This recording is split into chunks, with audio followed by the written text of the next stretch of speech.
Welcome back to clean news MP. चलिए देखते हैं मध्य प्रदेश की 25 फटाफट बड़ी खबरों को। इससे पहले आप न्यूज को कहां से देख रहे हैं हमें कमेंट में बताना बिल्कुल ना भूलें। साथ ही हमारे फेसबुक पेज को भी फॉलो करें। फेसबुक पेज का लिंक डिस्क्रिप्शन में दिया गया है। एमपी में पुरानी पेंशन योजना लागू करने का दबाव, सरकार पर क्या होगा असर? राजस्थान में पुरानी पेंशन योजना लागू करने के बाद मध्य प्रदेश का सियासी पारा उफान पर है। कर्मचारी तो चुनौती दे ही रहे हैं, उनके साथ कांग्रेस भी आ खड़ी हुई। अगर सरकार पुरानी पेंशन योजना लागू करती है तो आने वाले 10 से 12 साल तक सरकार पर आर्थिक बोझ नहीं आएगा, बल्कि उसकी करोड़ों रुपए की बचत भी होगी। प्रदेश की बीजेपी सरकार पर पुरानी पेंशन लागू करने के लिए विपक्ष से लेकर कर्मचारी संगठनों ने भी दबाव बनाना शुरू कर दिया है। कर्मचारियों ने पुरानी पेंशन लागू करने के लिए आंदोलन की तैयारी कर ली। वहीं कांग्रेस भी सदन से लेकर सड़क तक सरकार को घेरने की तैयारी में जुट गई है। शिवराज सरकार का बड़ा फैसला, विभाग के निर्देश जारी, अधिकारियों को सौंपा ये जिम्मा।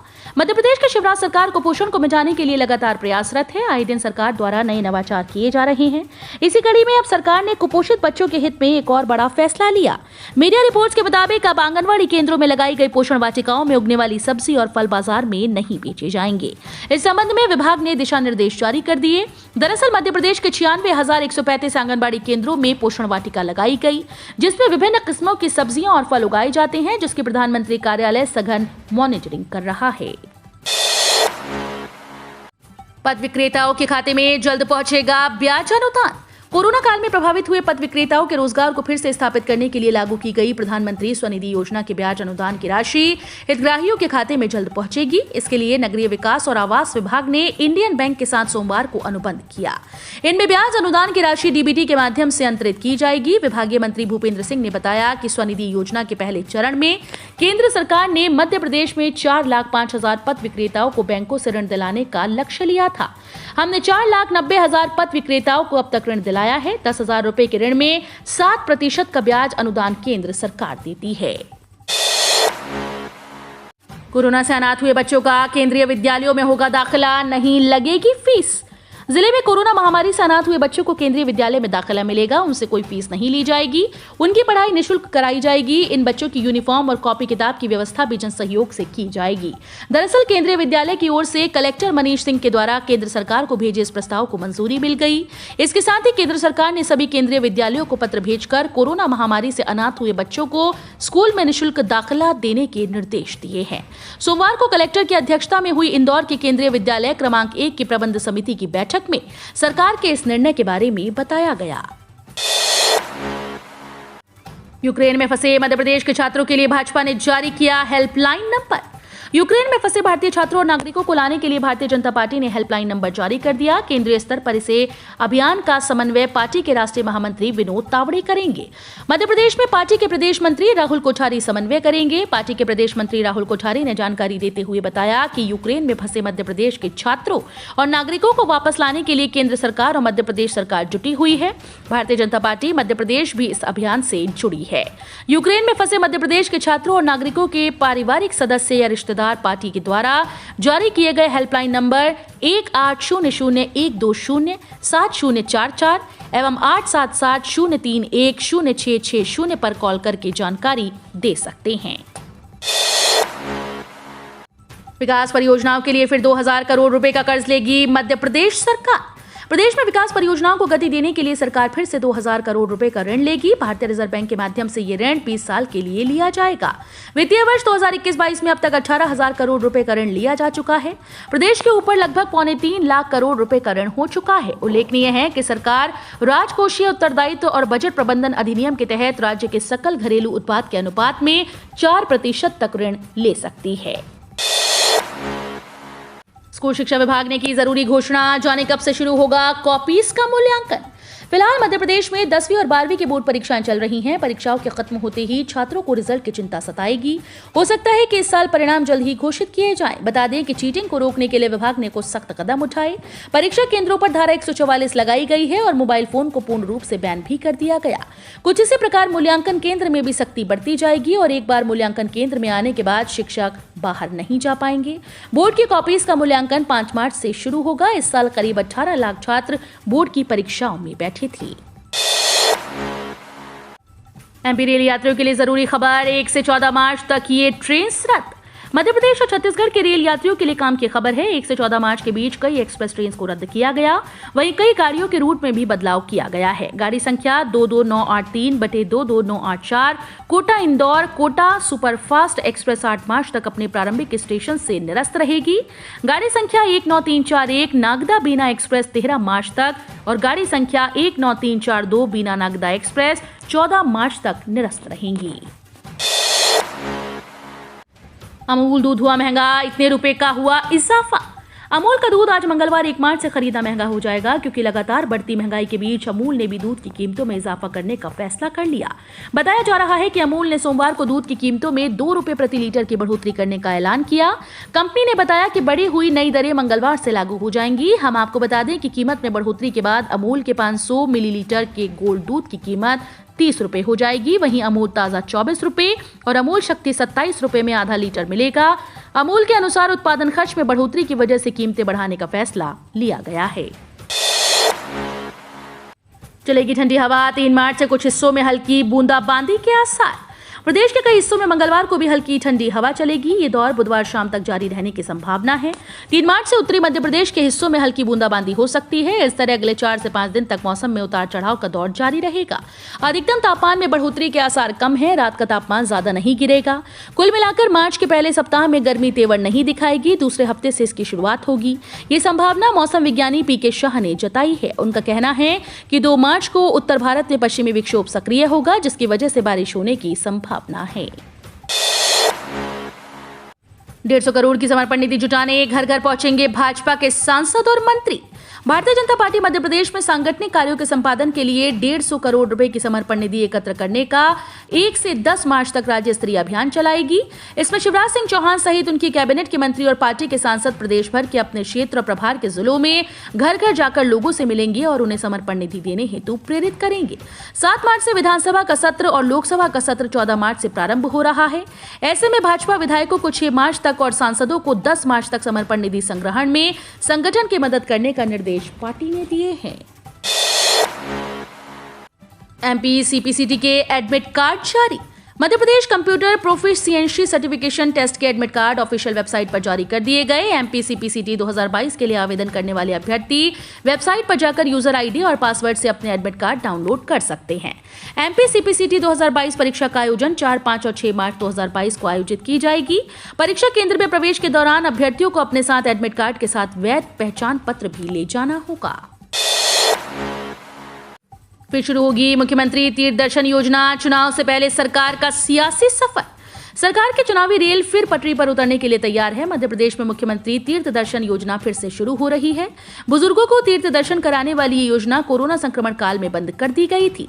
आखिरी ट्रेन जनवरी 2020 में चली थी। मध्य प्रदेश में कोरोना काल में बंद हुई मुख्यमंत्री तीर्थ दर्शन योजना एक बार फिर से पटरी पर दौड़ने के लिए तैयार है। कोरोना संक्रमण प्रतिबंध हटने के बाद शिवराज सरकार चुनाव के पहले हजारों बुजुर्गों को रामलला सहित अन्य तीर्थ स्थानों के दर्शन कराने की तैयारी में जुटी है। शिवराज सरकार अपनी पुरानी चर्चित योजना तीर्थ दर्शन योजना को एक बार फिर से शुरू करने की तैयारी में है। जल्दी ही शुरू होंगी इंदौर हैदराबाद में फ्लाईबिग की सेवाएं। जाने टिकट के दाम और अन्य जानकारी। हाल ही में फ्लाईबिग एयरलाइंस के अध्यक्ष और एयरलाइन के प्रबंध निदेशक संजय मंडाविया ने कहा कि एयरलाइन अगले महीने से इंदौर गोंदिया हैदराबाद मार्ग पर उड़ान संचालन शुरू करने की सारी तैयारियां कर चुकी है। साथ ही साथ सभी औपचारिकताएं पूरी कर ली गई हैं और कंपनी 13 मार्च से परिचालन शुरू करने के लिए पूरी तरह से तैयार भी है। 2008 में ही गोंदिया के पास बिरसी में हवाई अड्डा बनाया गया था और लोगों की मांग को मद्देनजर रखते हुए जानकारी के लिए बता दें कि टिकटों की बुकिंग 1 मार्च यानी आज से शुरू होने वाली है। दक्षिण में प्रवेश का नया द्वार। 6 लेन इंदौर हैदराबाद कॉरिडोर बनने से इंदौर से हैदराबाद की दूरी 150 किलोमीटर कम हो जाएगी। समय भी 3 से 4 घंटे बचेगा। वर्तमान में जिस रूट से इंदौर से हैदराबाद जाते हैं उसकी दूरी करीब 870 किलोमीटर है। नया कॉरिडोर बनने से ये दूरी करीब 713 किलोमीटर रह जाएगी। डीपीआर बनते ही पहले सर्वे होगा, फिर जमीन अधिग्रहण की प्रक्रिया होगी। मालूम हो कि केंद्रीय मंत्री नितिन गडकरी ने बीते दिनों इंदौर हैदराबाद कॉरिडोर बनाने की घोषणा की। इंदौर से खंडवा होते हुए बोरगांव बुजुर्ग के आगे इच्छापुर मुक्ताई नगर जलगांव अकोला और वहां से हैदराबाद। इसकी दूरी करीब 870 किलोमीटर है।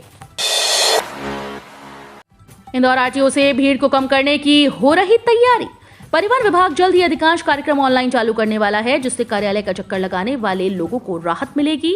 ऑनलाइन प्लेटफॉर्म शुरू होने के बाद लोगों को आवेदन देने के लिए आरटीओ नहीं आना पड़ेगा। इसकी तैयारी जोर शोर से परिवहन विभाग ने शुरू कर दी। सूत्रों के अनुसार रोजाना कम से कम 1000 आवेदन आते हैं वाहनों के नाम ट्रांसफर के लिए। नियम के अनुसार वाहन के ओरिजिनल मालिक के साथ साथ खरीदार को भी जाना पड़ता है। इन दोनों को ही आरटीओ अधिकारियों के सामने पेश होना होता है, कंफर्म करने के लिए कि असली मालिक ने वाहन बेचा है। एसी फ्रेट 15% तक हो सकते हैं महंगे। सीजन आने से पहले खरीदारी शुरू। सर्दी के मौसम की विदाई शुरू हो चुकी है और हल्की गर्मी ने दस्तक दी है। इसके साथ ही एयर कंडीशनर, फ्रिज जैसे कूलिंग प्रोडक्ट की डिमांड बढ़ गई। सप्लाई चेन में दिक्कत आने के कारण कूलिंग प्रोडक्ट की कीमतों में कंपनीज ने इजाफा करना शुरू कर दिया। बाजार की माने तो इस बार 15% तक दामों में वृद्धि हो सकती है, यानी 30,000 रुपए का एसी 33 से 35,000 और 20,000 रुपए तक का फ्रिज 22 से 23,000 रुपए में मिलेगा। हालांकि शोरूम से कूलिंग प्रोडक्ट की खरीदारी शुरू हो गई। हर दिन इलेक्ट्रॉनिक शोरूम से लगभग 40 एसी की बिक्री हो रही है। मान्यता नहीं होने से विधि पाठ्यक्रम की परीक्षाएं उलझी। कॉलेज के पास 10 मार्च तक का समय।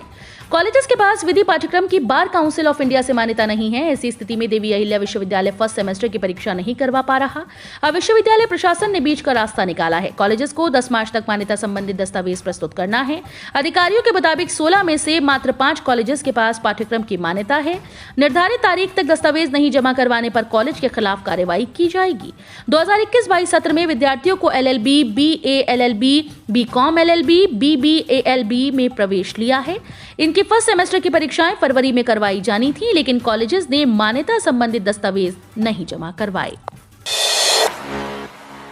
कर्मचारियों के लिए खुशखबरी। मार्च में ब्याज दरों पेंशन में हो सकती है वृद्धि।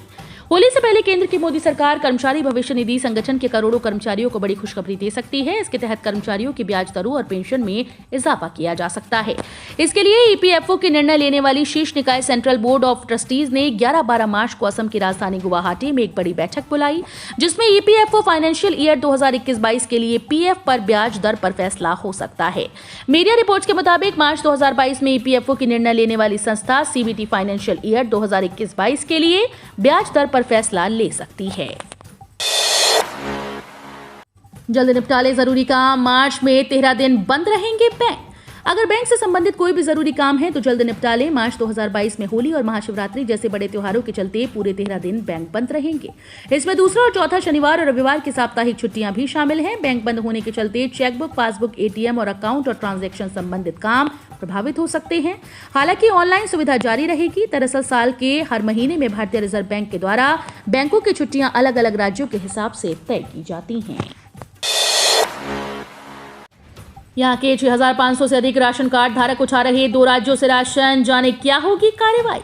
राशन कार्ड पर फ्री राशन की सुविधा दी जा रही है। ऐसे में कई लोग बिहार के मुंगेर में रहने वाले ऐसे हैं जो अपने राज्य के साथ ही दूसरे राज्य में भी सुविधा का लाभ उठा रहे हैं। ये मामले तब सामने आए जब आधार को राशन कार्ड से लिंक किया जा रहा था। मुंगेर जिले में अभी तक 6519 ऐसे राशन कार्डधारी सामने आए। ये दोनों जगहों से राशन उठा रहे हैं। मित्रा देवी के नाम से मुंगेर के अलावा हरियाणा में भी राशन कार्ड हैं। परिवार के कई सदस्य हरियाणा में रहते हैं। वहां हर माह अनाज का उठाव हो रहा है। मुंगेर में भी महिला राशन कार्ड उठा रही है। रूस यूक्रेन युद्ध के बीच RBI ने दिखाई दरियादिली। आम लोगों को मिलेगी बड़ी राहत। रूस यूक्रेन विवाद के बीच भारतीय रिजर्व बैंक का रेट सेटिंग पैनल भू राजनीतिक रिस्क के बावजूद दरियादिली दिखाते हुए ब्याज दरों को स्थिर बनाए रख सकता है। अर्थशास्त्रियों के अनुसार RBI इस साल के अंत तक मौद्रिक नीति में सुधार कर सकता है। फरवरी की शुरुआत में मौद्रिक नीति समिति की पिछली बैठक हुई थी, लेकिन इसके बाद से जियोपॉलिटिकल सिचुएशन में बड़ा बदलाव हुआ है। RBI दरों में कोई तत्काल परिवर्तन नहीं करेगा। रूस यूक्रेन जंग ने पूरी दुनिया के वैश्विक और घरेलू बाजारों में भूचाल ला दिया। इस बीच ब्रेंट क्रूड $100 प्रति बैरल तक पहुंच गया, जिससे मुद्रास्फीति की आशंका बढ़ गई है। रूस यूक्रेन जंग के बीच सस्ता हुआ सोना। जाने गोल्ड सिल्वर का लेटेस्ट रेट। रूस यूक्रेन युद्ध का असर अब सोने चांदी के भाव पर भी दिखने लगा है, जिसके चलते लगातार सोने चांदी के दामों में उतार चढ़ाव देखने को मिल रहा है। ऐसे में आपको पता होना चाहिए कि आपके जेब से कितने रुपए खर्च होने वाले हैं। शादी विवाह से लेकर त्योहारों में अगर आप सोना खरीदना पसंद करते हैं या फिर ऐसे लोग जो गोल्ड और सिल्वर की खरीदारी करने का शौक रखते हैं तो ये रेट चेक कर सकते हैं। साथ ही अगर आप सोने में निवेश करने का सोच रहे हैं तो आपके पास सुनहरा मौका है। कल यानी सोमवार को मध्य प्रदेश की राजधानी भोपाल में 22 कैरेट सोने के दाम 47,420 रुपए प्रति 10 ग्राम, तो 24 कैरेट सोने के दाम 49,790 रुपए प्रति 10 ग्राम हैं। आईपीएल 2022 की 9 टीम्स के कप्तानों का ऐलान। अब सिर्फ इस टीम को करनी है घोषणा। इंडियन प्रीमियर लीग यानी आईपीएल के 15वें सीजन की शुरुआत 26 मार्च से होनी है और आईपीएल 2022 में 10 टीम्स नजर आने वाली हैं। इन्हीं में से 9 टीम्स के कप्तान का ऐलान हो चुका है। अब सिर्फ एक फ्रेंचाइजी को अपने कप्तान का ऐलान करना बाकी है। सोमवार 28 फरवरी को पंजाब किंग्स ने भी अपनी टीम के कप्तान की घोषणा कर दी, जबकि रॉयल चैलेंजर्स बेंगलोर यानी आरसीबी को अपने कप्तान का ऐलान करना बाकी है। बिजली का टैरिफ बढ़ाने की तैयारी में सरकार। जल्द ही मध्य प्रदेश सरकार एक बार फिर से बिजली के टैरिफ बढ़ाने की तैयारी कर रही है। अगर बिजली का टैरिफ बढ़ता है तो निश्चित रूप से आम जनता पर इसका भार पड़ेगा। हालांकि राज्यसभा सांसद विवेक तनखा ने बढ़ते टैरिफ पर अपनी आपत्ति जाहिर की। जबलपुर में मीडिया से बात करते हुए विवेक तनखा ने कहा कि बीते 2 साल जनता के कोरोना के बीच बीते और इन 2 सालों में लोगों के रोजगार छीने हैं और उनकी आर्थिक स्थिति भी ठीक नहीं है। लिहाजा अभी ये समय सही नहीं है कि बिजली के टैरिफ बढ़ाए जाएं। तो ये थी आज की 25 फटाफट बड़ी खबरें। अगर आपको न्यूज़ पसंद आई हो तो वीडियो को लाइक और शेयर जरूर करें। धन्यवाद।